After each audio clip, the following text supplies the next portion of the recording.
Aduh, mana teman-teman ini? Kita ketik dulu seperti biasa, rasa tanah. Rasa tanah. Cari tahu. Tahu kopi Indonesia dengan Bapak Daru Handoyo. Wait, tim sudah gabung. Halo tim, selamat pagi. Sudah sarapan? Ibu Namarasi, selamat pagi. Sudah sarapankah? Halo Martin. Aduh, Martin dari Pagar Alam, Sumatera Selatan. Bentar ya. Ini mesti dipin dulu nih komennya nih. Aldi Fadilah, selamat pagi. Kita undang Martin. Handoyo sudah masuk, Wave juga. Kita undang langsung Mas Daru, selamat pagi. Selamat pagi semua. Pagi Pak. Hai Martin. Aduh, kamu nih bayi sehat ya? Aduh, bayi sehat. Halo, selamat pagi Mas Daru. Pagi Pak Daru. Pagi Martin. Wih, luar biasa hari ini ya. Pagi ini kita ketemu dengan Pak Daru yang akan mereview kopi Indonesia khususnya dari Sumatera. Tapi sebelum itu kita sapa-sapa dulu sponsor kita yaitu Pintar Pakai Shop, Kabupaten Sarmi, New Normal Electronic Store. Hari ini saya mau review produk sedikit ya sebelum kita mulai, yaitu Dynabook Satellite Pro L40G. Ini laptop untuk profesional nih, tapi untuk kegiatan ini bisa dipakai dengan baik. Jadi fiturnya bagus nih, ya. Aduh, bentar ya.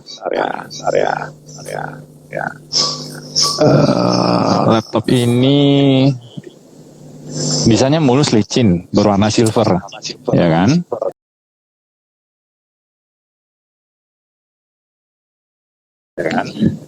Ada lagi yang warna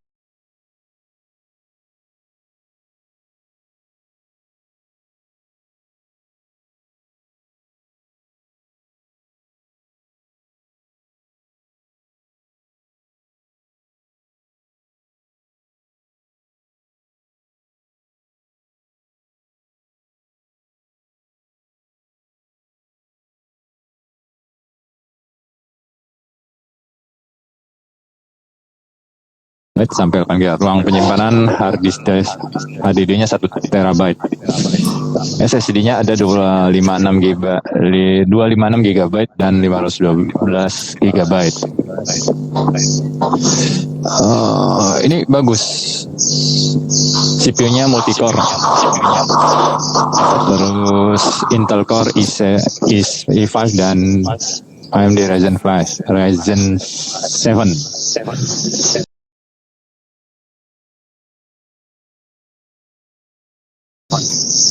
Terus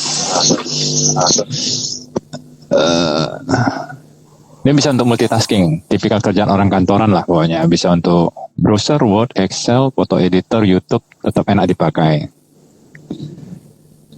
Untuk kualitas grafisnya sangat tajam untuk video 4K dengan adegan yang idle, tapi ketajaman gambar agak sedikit berkurang, tapi bagus ya.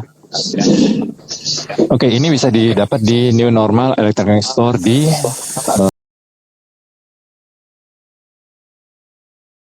Tokopedia. Untuk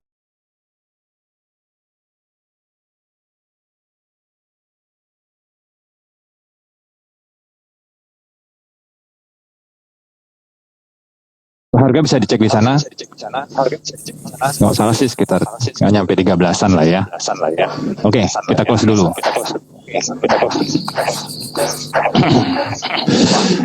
Oke, langsung ke poinnya, Mas Daru. Hari ini kita akan membicarakan atau membahas karakter kopi dari Sumatera dan telah hadir di sini adik apa ini ya, tapi kita sebut Martin aja, nggak usah pakai adik-adikan lah. Martin dari Pagar Alam dengan kopi Robusta. Nanti kita tanya tipenya apa dan prosesnya bagaimana. Mas Daru, silakan mereview kopi dari Sumatera. Dimulai dari mana silakan? Selamat pagi semua. Selamat pagi semua. Masih gaung kayaknya. Iya, Mas Daru tuh dari HP-nya. Mesti ganti HP Sharp kayaknya. Oh iya, gua ada sih Mas Daru, belum gua cas. Nanti kita bilang sama bosnya Mas Daru. Mas Daru mesti dapat. Jadi kalau Mas Lelang, kopi Sumatera itu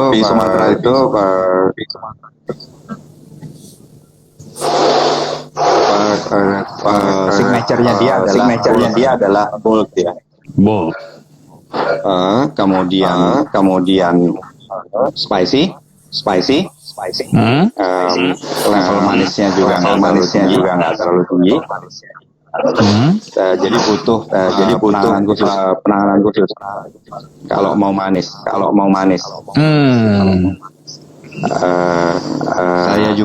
Saya juga hormat sama Robusta dari Sumatera yang jadi bumbu hampir semua merek kopi dunia. Arabikanya juga seperti itu.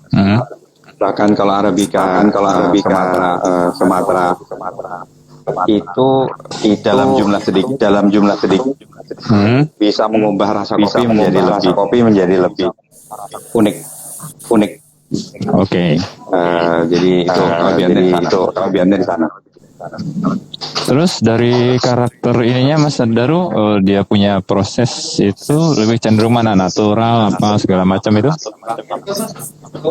Yang jadi kekasan kopi Sumatera yang sekarang ditiru oleh banyak negara lain adalah yang namanya proses giling basah. Atau wet house. Kadang orang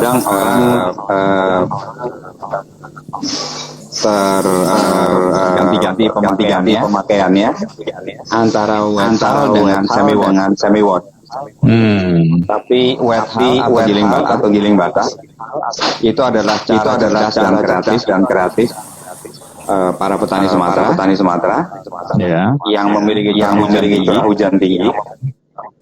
Jadi begitu kelihatannya waktu penjemuran lebih lama, mereka mempercepat dengan menggiling kopi yang kering sempurna. Kadar airnya masih tinggi ya? Masih tinggi. Jadi makin lama makin pintar ya, makin sempurna. Untuk cara pengobosan sekarang itu sudah semakin baik, sehingga cacat fisik sudah sangat minimal. Ada pendapat bahwa kalau giling basah itu tidak bisa masuk ke specialty karena memang bentuknya yang kurang sempurna. Tapi saya sudah mendapat beberapa di Sumatera yang membuat kopi giling basah dalam warna dan bentuk yang sempurna. Mungkin nanti Martin yang karena beliau adalah juara dari beberapa perlombaan processing kopi dan kopinya sudah kita nikmati bersama. Gitu Bang Aris. Oke, karena sudah mengarah ke Martin, sekarang giliran Martin yang menyampaikan tentang kopi Sumatera. Silakan Martin. Deklarasi sebelumnya pada Pak Daru, saya juga terima kasih karena sudah diberikan kesempatan sejauh ini Pak ya. Karena tanpa Pak Daru juga ya saya posisi juga ada bakal menemukan definisinya di mana nantinya kan untuk sejauh ini seperti yang masih Martin, maaf. Ada earset atau HP-nya dideketin lah, suaranya kecil.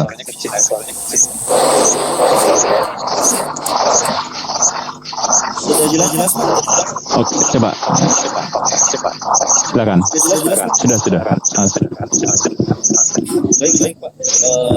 Untuk proses yang terutama saya terapkan sebenarnya untuk 8 tahun ini saya coba seluruh proses yang ada Pak, terutama yang dikembangkan dari tadi, karena ketersediaan air di tempat kami itu tidak terhenti walaupun di musim kemarau Pak. Jadi untuk kedepannya memang giling basah memang akan kami terapkan karena kan seperti yang dikatakan pada prosesnya lebih cepat daripada proses yang lainnya. Kalau di tempat saya itu bertemu jadi Martin, sebentar Martin. Ini lagi saya tracing nih. Bunyi apa yang berisik banget ini? Mas Darul lagi goreng ya?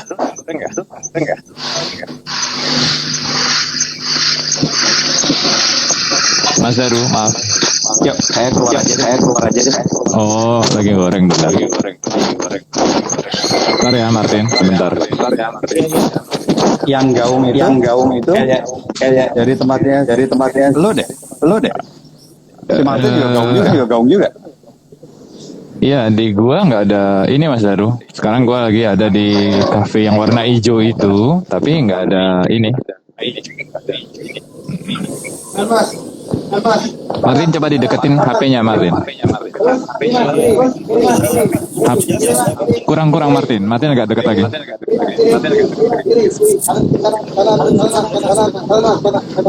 Pakai headset nggak Martin? Oh, ya coba aja dia omong. Silakan Martin. Kalau di proses tadi, karena sejauh ini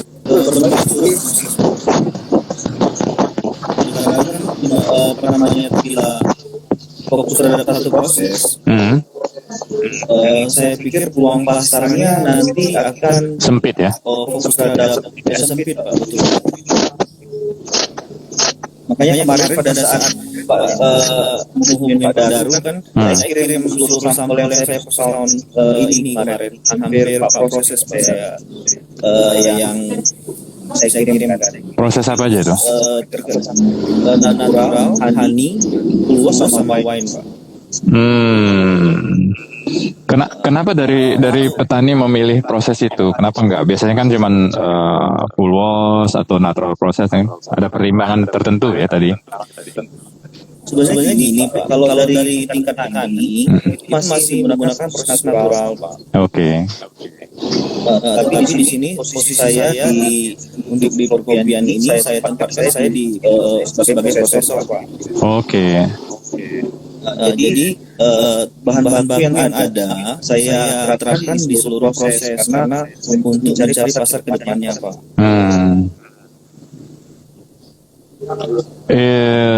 Maksudnya di sana di Pagar Alam lebih merespon yang mana ini prosesnya? Kalau untuk jauh ini di ruang waktu 4 tahun terakhir masih banyak menggunakan tapi di 2 tahun ini terutama saya full proses Pak, proses kopi-kopinya ayam nyaman natural, jadi ibaratnya saya keluar dari zona nyamannya si Robusta lah. Kan kemarin waktu sebelum ke Pak Daru saya nanya sama Pak Daru, Pak memang kalau Robusta itu diolah dengan berbagai teknik, apakah rasanya sama? Kata Pak Daru enggak kan. Makanya saya berani jauh lebih berani tahun ini membandingkan Robusta di proses semua. Proses itu akan saya terapkan dari tahun ini. Ini Robustanya varietas apa ya di Pagar Alam? Di sini kalau 85% itu masih mix Pak ya. Mix. Tapi kalau saya lihat misalnya itu ada BB4 BP 403, BP 29 sama BP dua itu aja Pak yang saya perlukan di sini. Di ketinggian berapa area tanam kebunnya? Ketinggian robusta di sini dari ketinggian 600 sampai 1.600. Oh, bagus juga itu, bagus tuh. Iya. Dengan luas lahannya berapa? Gimana letaknya? Di kaki Dempo, Pak. Gunung? Gunung Dempo, Pak. Oh, Gunung Dempo. Terus itu sekarang secara total luasan kebun kopi robustanya berapa? Kalau untuk totalnya saya belum tahu pasti Pak ya.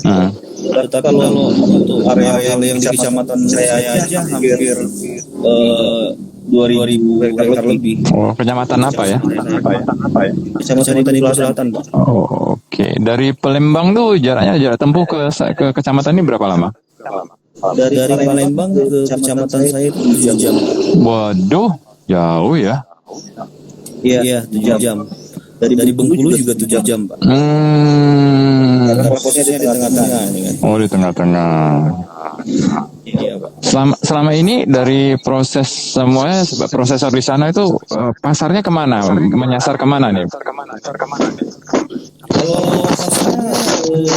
pasarnya dari shop di sekitar Sumatera Selatan, Pak.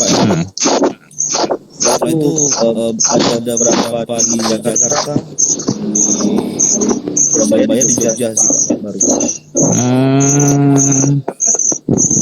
Kalimantan kemarin baru coba sih di Pontianaknya Pak. Oh, serapannya berapa sekali kirim?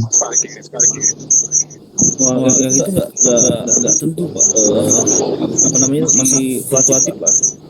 Dari minimal ke maksimal, minimal berapa yang terkirim, maksimal berapa terkirim? Minimalnya kalau untuk travel robusta itu di 20 kilo Pak minimal Pak. 20 kilo. Maksimalnya itu kemarin ada yang pesan sekitar 150 lah Pak sekali kirim. Yang fine Pak ya. Iya, oke. Itu di durasi per bulan, minggu, atau per 3 bulan, atau gimana itu secara kirimnya? Per bulan Pak. Oh, bagus ya. Dengan kapasitas panen produksinya di sana berapa? Kasaran aja. Dan kan 2 kali panen itu. Iya, kalau di sini sekitar 1 hektar 1 ton Pak. Oh, 1 ton. Itu ada penggunaan tambahan kayak pupuk organik atau kimia gitu?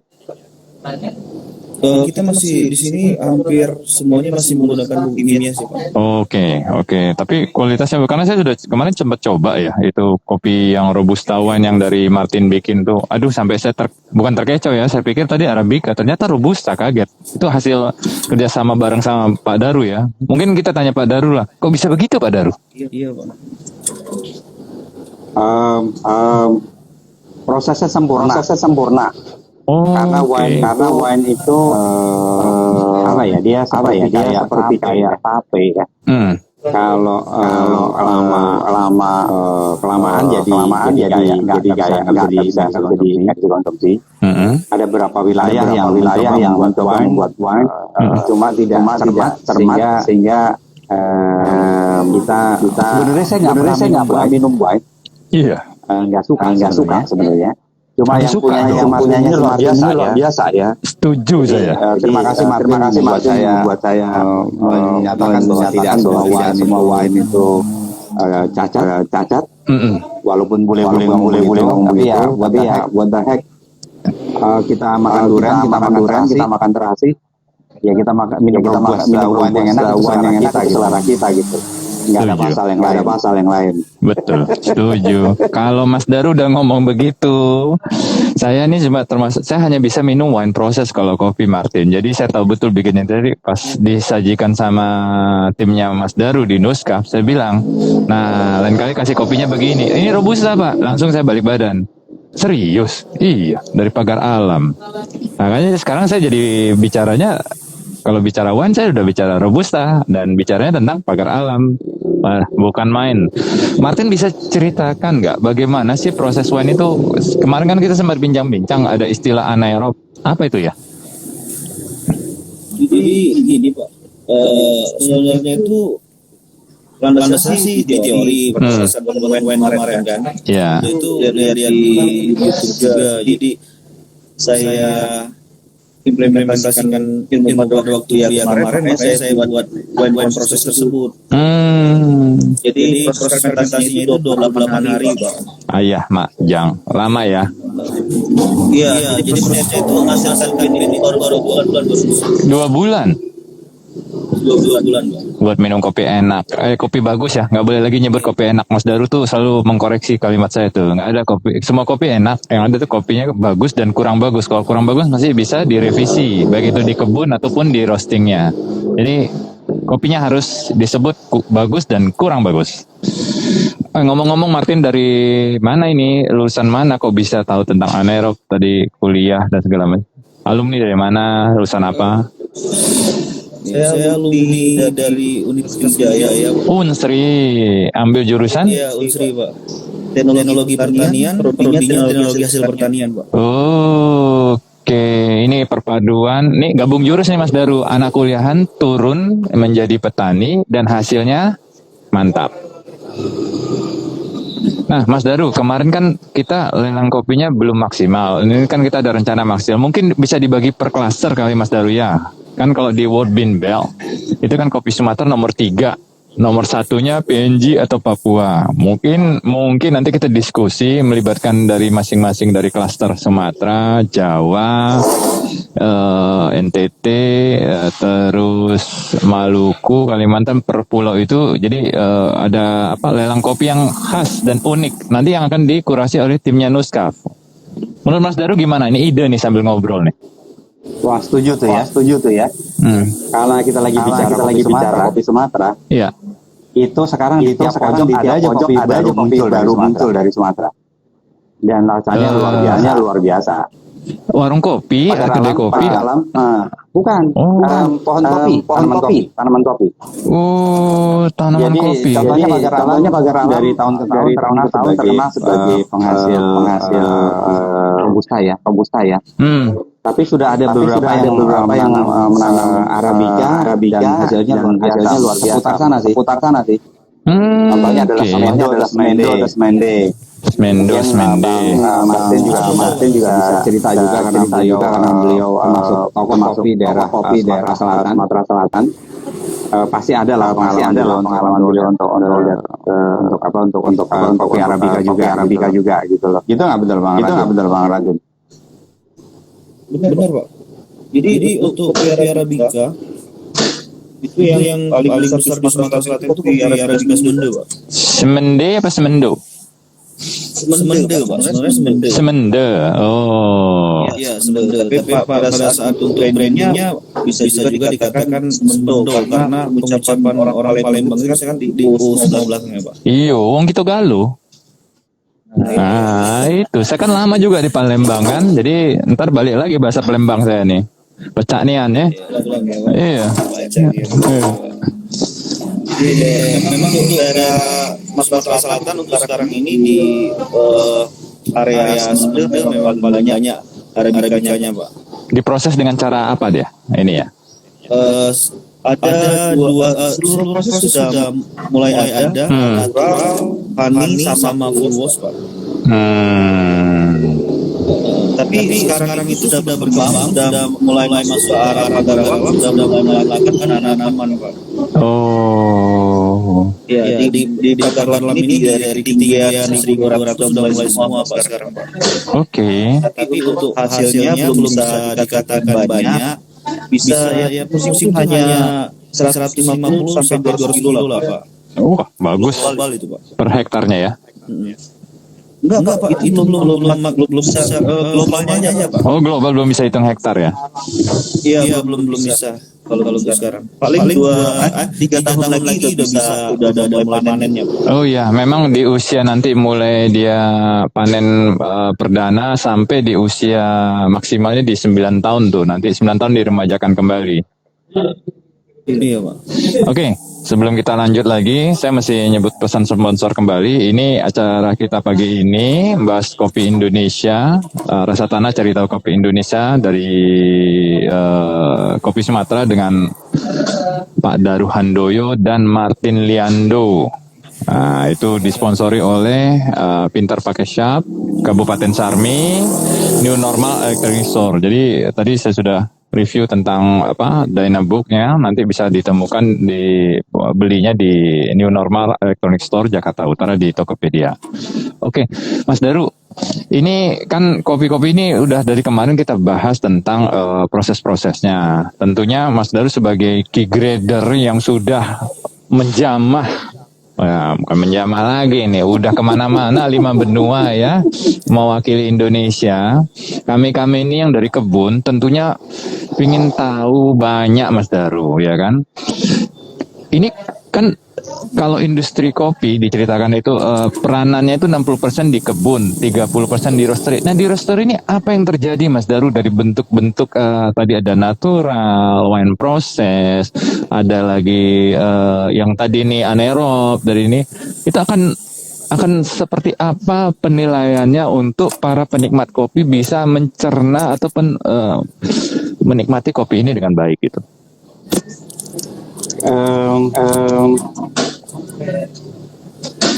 Pertama saya menjamah kok kayaknya enggak konotasinya. Iya, kita kan laki-laki Mas Daru. Kalau nggak jamah nggak enak. Kita harus menjamah Mas Daru. Karena yang ngumpul ini cowok semua. Siap. Jadi kalau untuk roastery itu nggak beda jauh adalah tukang masak ya. Dan itu sama juga kopi bisa kita samakan dengan telur. Kita mau kita apain nih gitu. Telur dadar campur kita mau bikin telur ceplok yang tengahnya masih agak matang, kita mau yang matang sekali, yang depan belakang crispy gitu kan. Itu di situ. Nah, tukang goreng itu beda jauh, enggak akan jauh-jauh dari permintaan siapa yang ini akan menjadi konsumennya. Jadi untuk orang tua mungkin Sumuran Nasaris itu senangnya kopi yang pahit. Gila orang tua gue yang disebut ya. Parah lu Mas. Martin, saya masih muda Martin. Jangan percaya itu Mas Daru itu memang begitu dia. Ukuran Martin makanya dia bikin wine agak asam ya. Jadi kalau yang kemarin kita bahas juga sama Om Den di tempat di sana saya kan beliau juga kemarin nggak bisa join. Yang ada pemaksaan kehendak gitu. Jadi karena dia maunya kopi yang hitam yang pekat, dia hanya menyarai dengan latte itu. Nah, kemudian dia berpikir kopi saya nggak laku semua ya gitu. Hanya sebagian yang laku ya. Karena memang dia tidak menyasar semua jenis selera. Hanya yang kopi pahit aja. Jadi itu yang harus diingat jangan bukan kita yang maunya kita, tapi adalah maunya konsumen. Jadi penting sekali bagi petani atau yang di kebun ngobrol sama roaster, ngobrol sama pemilik kedai. Jadi misalnya nih Martin membuat kopi wine ini memang tidak murah, tapi atas pesanan aja dengan sedikit tambahan stok. Karena belum tentu ngerti dan mau bayar memberikan penghargaan apresiasi atas proses 2 bulannya itu. Ya. Ya, jadi dia lihat bisa sama enggak. Karena ada keringat kita di situ. Apalagi kalau petani ya. Kadang juga harus diluruskan juga. Petani bilang bahwa kopi robusta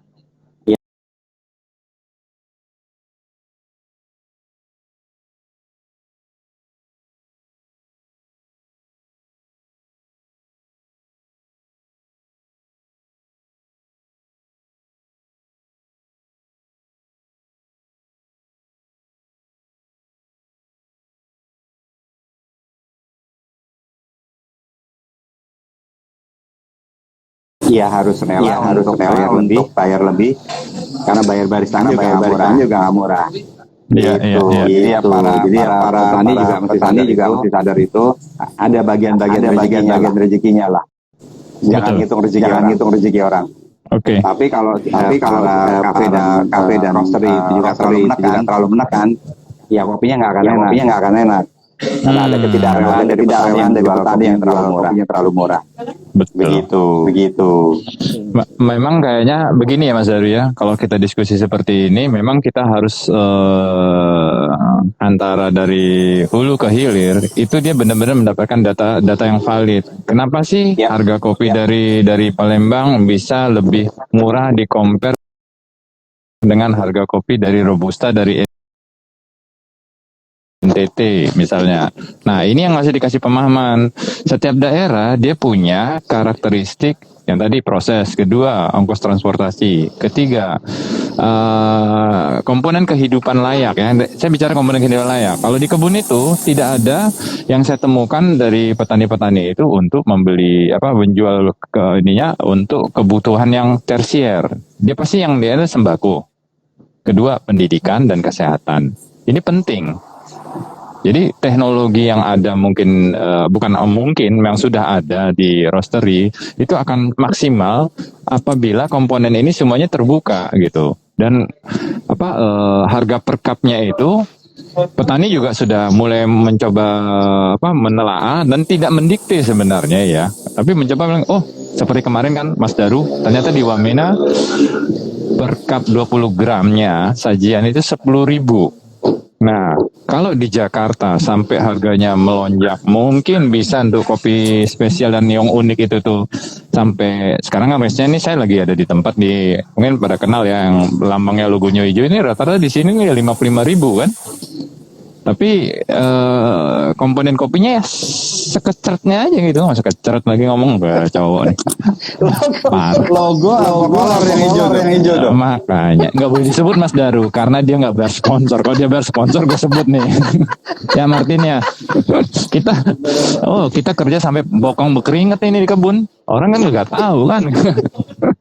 Aduh, sampai celana kering. Nah, cuman Martin nih kok seger banget. Saya lihat nih petani paling nih sehat. Kalau kayak saya, iya paling top, paling sehat ini. Jadi kita sebenarnya harusnya pada saat lagi kondisi kayak pandemi kayak gini, semuanya dari ujung dari hulu ke hilir itu bicara dengan berapa sih per cupnya. Nah, berapa sih untuk jualan di sini. Nah, ini kan pertarungan ini kan sudah bertahun-tahun ya saya lihat gitu kan. Bilang, kita punya komponen ini, ada mesin ini segala macam tadi yang udah disampaikan Mas Daru. Nah, akhirnya harga di green bean-nya harus nilainya sekian, ya kan gitu. Tapi tidak pernah bukaan gitu. Sebenarnya kamu kalau misalnya pakai mesin yang bagus, terus juga dipakai menggunakan tenaga ahli di roastery yang bagus, sebenarnya cost of goods sale-nya berapa? Nah, kalau kamu melakukan pemilihan misalnya di mall, itu kan ada namanya, kalau saya pemahaman saya, setiap usaha itu ada manajemen strategik. Tidak mungkin dia memulai usaha itu dalam konteks, nanti gue potensi rugi. Ya kalau namanya dagang, kalau ngomong udah rugi ya jangan dagang. Kan gitu, ya kan. Kalau yang dagang tuh udah dengan persiapan matang. Di Jakarta kalau nggak salah saya itu tumbuh dengan pesat, kafe-kafe tuh udah ribuan. Nah, itu kan menjadi ciri khas tadi yang kata Mas Daru. Kalau di roastingnya itu oke, itu akan jadi kopi yang bagus. Nah, kopi yang bagus ini akan ada segmentednya. Dia mungkin senang pagar alam. Dia mungkin senang yang dari Gayo. Cuman jangan dikomparasi dengan harganya. Harga Gayo bisa nggak dipakai di harganya di Papua? Ya nanti orang di Papua juga akan ngomong, bisa nggak harga komponen hidup di Gayo terjadi juga di Papua? Nggak selesai urusannya kan? Betul. Nah, jadi saya ngalamin itu ketika ini kami di Papua sekarang lagi persiapan PON 2021. Masa dari timnya persiapan PON saya sebut aja, saya cuek mah, nggak ada beban. Dia minta harga dari kebun itu sama dengan harga di Gayo, ya datangin aja Gayo ke Papua biar dia rasain berapa juta itu kan. Kalau yang bagi pernah ke Papua pasti akan senyum-senyum, pesawatnya udah juta-jutaan kan gitu kan. Makanya bagi yang segmented, yang senang kopi ini, jangan dinilai dari oh harusnya sama nih, rasa sama Arabica, karakteristik tanah, cara pengolahannya berbeda, dan kuncian yang paling serunya di sini adalah di timnya Mas Daru. Timnya Mas Daru ini benar-benar bisa menjadi spokesperson ya Mas Daru ya, dari kita-kita yang dari kebun, untuk mengatakan, oh dari Papua ini dia begini. Makanya kita ini Mas ada Daru. list tuh. Ini ada list tuh. Siapa dari tuh? Papua tuh Dari dia, Papua jurnalis. Wih, Salam kakak. Kakalis, hormat. Kalau dia lihat Instagramnya beliau, jalan-jalan mulu. Aduh, itu kerjaannya dia jalan-jalan, dibayar buat jalan. Oh iya, Kakalis, kapan tong tunggu Kakalis di Lani Jaya kah? Kakalis Sutau Tiom toh? Wis, kakak. Saya sapa dulu ya. Jabaran. Wih. Ah, ini ada Om Den juga kan? Saya sapa dulu dengan bahasa ini. Kau nak, wah. Nah, seperti itu Mas Daru. Jadi kita dari kebun ini sebenarnya pingin teman-teman di coffee shop itu untuk membuat harga itu tuh per cupnya itu sesuai dengan karakteristik lokal genusnya gitu. Jangan disamaratain. Oke. Ya. Nambahin sedikit nih. Silakan. Lagi bicara soal itu. Transparansi itu baru mulai menjadi salah satu persyaratan untuk perdagangan.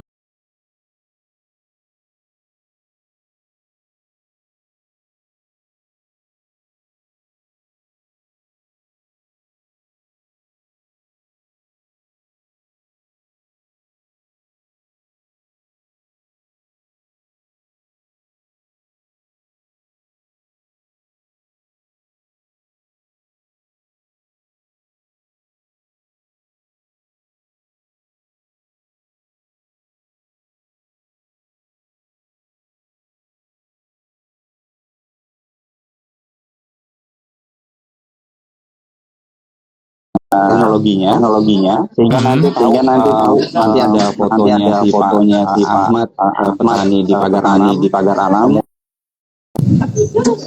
proses oleh Bang Martin. Ada fotonya ada prosesnya, kemudian begitu dia ini bilang Bang Martin wah ini enak sekali saya mau kasih tambahan ke Bang Martin itu akan ada sarananya moga-moga dalam waktu dekat dan itu buatan anak bangsa dan itu akan dibantu oleh disokong oleh beberapa perusahaan besar di Indonesia. Nah, kalau udah sampai di sana ada yang gurundel lagi. Oke, ya tadi saya misalnya di Papua ada kopi yang memang bisa dipakai yang mahal. Nah, tugas kita sekarang bikin dia nggak merasa rugi. Betul. Saya beli kopi 800.000 rupiah per kilo green bean. Memang rasanya pantas 800.000. Nah, bukan kopi harganya 50.000 segini aja ya. Nah, ini yang bikin beli lagi. Nah, untuk kopi Sumatera itu sedikit banyak masalah orang menyesal membeli kopi itu kalau dengan proses yang itu tidak terjadi. Nah, saya makanya ngingetin sama Bang Martin juga. Beberapa tempat yang proses lain itu udah kopinya mahal. Waktu minum kenangannya tentang kopi tersebut kurang baik ya. Nah, itu yang bikin saya sebenarnya nggak pernah minum kopi. Nggak terlalu sering minum karena itu. Tapi kopinya Bang Martin anytime saya minum Bang Martin. Karena tahu jumlahnya cuma sedikit. Itu juga mesinnya paling nggak 2 bulan sebelumnya ya Bang. Ampun Bang. Saya penggemar Robusta Pagar Alam Wine ya. Mulai sekarang saya sebut. Jadi Papua ada teman toh. Itu. Oke, ini udah waktunya juga pagi ini kita nggak bisa terlalu lama berbincangnya. Nanti kalau mau detail nanti kita bisa langsung ke Nuskaf ya. Nuskaf ini nanti siang tuh ada tentang pembahasan tentang usaha kopi. Bagaimana sih mengusaha coffee shop, kedai kopi dan office pantry. Nanti timnya Mas Daru itu ada Om Tata tuh konsultan kafe yang handal. Nah, berkait itu Om Tata. Om Tata ganteng-ganteng. Itu kita sebut begitu tuh lah. Jadi Martin karena nanti ada ketulusan Polda, jadi Martin nanti mesti tampilnya fotonya mesti agak keren ya. Karena nanti fotonya tuh ada QR code. Jadi ini kebunnya Martin dan the gang gitu kan, prosesnya ini. Waduh, kita Oke, mungkin dari Martin dulu, closing statementnya apa dari Pagar Alam berkaitan dengan bincang-bincang kopi Indonesia, terutama dari kopi Sumatera Pagar Alam. Silakan Martin.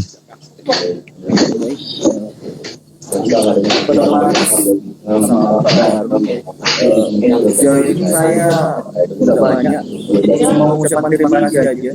Oke. Karena sejauh ini dari pribadi karena ya sangat bahagia ketemu orang yang Maris yang baru, karena jadi saya itu bisa punya tolak ukur ke depannya. Jadi teknik-teknik yang saya pelajari itu tidak hanya saya terapkan, tapi saya tambah kalau wine seperti ini, kalau natural itu seperti ini. Jadi sangat terima kasih lah pokoknya. Terima kasih juga, dan juga saya bakal terus bereksperimen untuk menjadi kopi yang saya terapkan untuk memajukan kopi Robusta Pagar Alam. Mantap. Merek Saya di Jagai Kopi Maris. Oke, ada di akun Instagramnya Martin ya? Ada. Oke, bagi teman-teman yang mencari kopi Robusta Pagar Alam, tidak usah ragu, tidak usah ini review dari Mas Daru dan saya sendiri yang sudah mencoba, saya akui. Wah, hebat adik. Oke, berikutnya Mas Darul seperti biasa sebagai senior dari senior. Wah, langit di atas langit kan? Saya hormat. Silakan Bapak Darul. Kopi Sumatera menjadi salah satu standar kopi dunia. Baca bukunya si Michael Freeman, Blue Bottle. Dia bilang bahwa hari pertama dia jualan kopi, dia memutuskan untuk menjual kopi Sumatera sebagai single origin. Karena orang tidak akan minum kopi lain selain kopi Sumatera. Oh ya? Itu tertulis. Iya. Wah, bilang. Gitu. Antara kita kebanyakan gitu yang mengapresiasi barang-barang Indonesia adalah orang bule. Iya. Bule Afrika, bule Jepang. Betul sekali. Kita sendiri kadang malah sebelah mata. Termasuk Robusta. Robusta Indonesia saya lawan jauh. Beda. Apalagi kalau di model kayak Bang Martin. Hormat. Jadi di Indonesia ini anak muda ini sedang bangkit. Kalau nanti ada kesempatan kita bisa muter dari Aceh sampai Papua di tempat yang lain itu Om Yang sudah nyiapin generasi muda juga itu sudah bisa kita lagi proses kita angkat itu ya. Untuk di Flores kemarin yang usia 27 tahun prosesor K12 di Jawa Barat lulusan SMA langsung jadi prosesor. Jadi menyenangkan sekali kopi Indonesia. Betul. Tinggal yang minum harus memberikan apresiasi. Kalau memang enak, jangan ngomel bayar mahal. Kalau nggak enak, jangan kasih tahu siapa yang bikin. Supaya lain kali enak. Kebanyakan kan kalau nggak enak langsung dihujat. Nah, julid. Iya. Tentu ya. Jadi itu aja sih dari saya. Sukses buat Bang Martin, Bang Haris, terus membuat inspirasi orang. Terima kasih Terima kasih. Pak Daru dan Bang Martin. Saya sebelum closing seperti biasa, saya harus nyebut kembali acara ini disponsori oleh Pintar Pakai Shop, Kabupaten Sarmi, New Normal Electronic Store. Dan bagi teman-teman ya, saya pamerin lagi nih ya. Satellite Dynabook Satellite Pro L40G. Ini bisa dibeli di New Normal Electronic Store ya. Kalau mau nanti mau di speknya lebih khusus, nanti bisa lihat di detailnya di sana. Mas Daru, Abang Martin, saya panggil Abang. Walaupun kau tuh lebih muda dari saya panggil Abang sudah. Terima kasih bincang-bincangnya pagi ini. Semoga menjadi asupan informasi yang bisa memberi pemahaman yang komprehensif berkaitan kopi Indonesia, khususnya di kopi Sumatera. Nah, ini diwakilkan oleh Kopi Pagar Alam. Oke, buat semua yang sudah menyaksikan, saya juga menyampaikan, kita juga ada giveaway 5, yaitu yang isinya bundling, itu di dalamnya ada coffee maker, roasted bean, juga tote bag dari Citra Handicraft. Silahkan teman-teman nanti mau nonton rerunnya dari tayangan ini, dan tinggalkan komen atau pertanyaan, kami akan merespon. Untuk akun kakak Liz, kakak, kau tinggalkan dulu kopu nomor, saya mau bincang-bincang dulu. Ya, ini ada irisan dari Mas Daru masalahnya. Saya ada, tenang. Oh, siap, Mas Daru. Terima kasih, hormat. Sudah, kalau ketawanya Mas Daru tuh khas, jadi kita harus ikut. Orang tua toh. Oke, terima kasih teman-teman. Sampai ketemu lagi nanti siang ya, ada tentang bahasan dari timnya Mas Daru berkaitan dengan usaha kopi. Jadi tetap pantau jam 14.00 waktu Indonesia Barat atau jam 4 sore waktu Indonesia Tengah. Terima kasih semuanya. Have a nice day. Thank you. Bye-bye. Bye. Salam. Bye-bye.